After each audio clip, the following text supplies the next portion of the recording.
Welcome to today's severe weather analysis for Melbourne, Wednesday, November 26, 2025. This morning's sounding was taken at 10 a.m. local time. If you find this analysis helpful, please like and subscribe to support continued severe weather analysis. This morning's sounding shows a very stable atmosphere over Melbourne. We are looking at essentially negligible mixed layer CAPE, just 3 joules per kilogram, with minimal surface-based CAPE as well at 19 joules per kilogram. The enhanced Skew-T diagram shows the blue shaded area representing convective inhibition acting as a lid on any potential convection. The atmosphere is sub-convective with insufficient energy for storm development. Deep layer shear is moderate at 21 meters per second, but without fuel, there's nothing to work with. The lifted condensation level sits at 330 meters above ground, and surface conditions show 13 degrees Celsius with a dew point of 10.4 degrees. The afternoon forecast tells a dramatically different story. The heated parcel analysis shows what happens when solar heating raises surface temperatures to the forecast maximum of 21 degrees Celsius. Looking at the heated Skew-T plot, we can see the orange heated parcel path rising through the morning's unchanged environmental temperature and dew point profiles. The transformation is striking.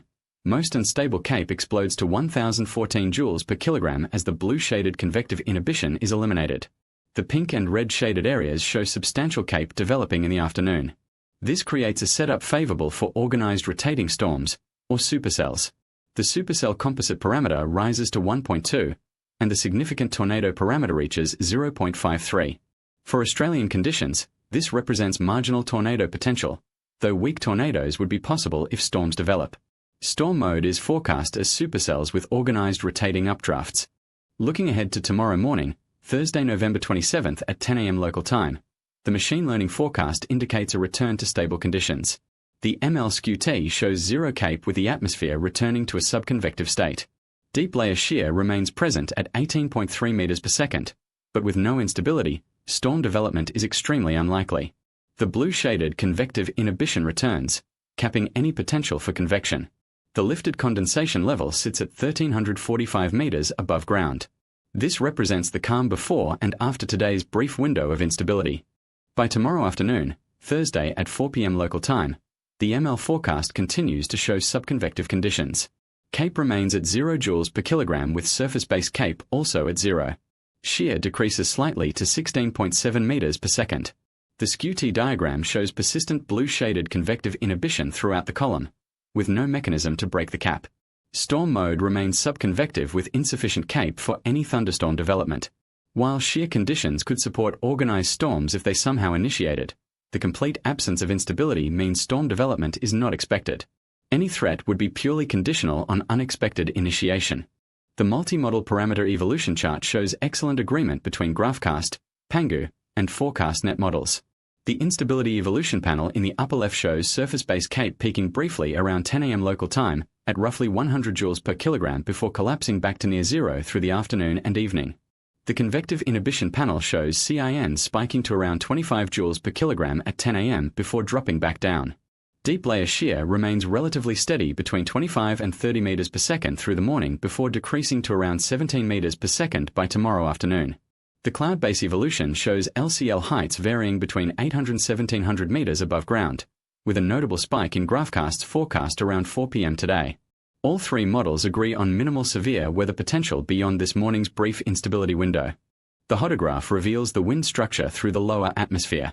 Winds veer with height from light southwesterly at the surface, shown by the purple colors near the origin, through westerly flow in the mid-level shown in cyan and green, to northwesterly flow aloft shown in yellow. The 0 to 12 kilometer wind profile creates a curved hodograph indicating directional shear. The bunker's right mover storm motion vector, marked with a red star, points toward the east-northeast, meaning any right-moving supercells would track toward the east-northeast. The bunker's left mover vector points north-northeast. Storm relative helicity in the lowest 1 kilometer is 122 meters squared per second squared, while 0 to 3 kilometer helicity is 245 meters squared per second squared. These values support rotating updrafts if storms can initiate. The atmospheric refractivity profile, also known as the Brunt-Väisälä frequency or n-squared profile, shows atmospheric stability through the vertical column. Higher n values indicate more stable air that resists vertical motion. We can see very high stability in the upper troposphere above 6,000 meters, with n values exceeding 250 units. The lower atmosphere shows moderate stability between 1,000 and 3,000 meters. The orange shaded band near 1,300 meters indicates a layer conducive to elevated ducting, where atmospheric waves can propagate horizontally.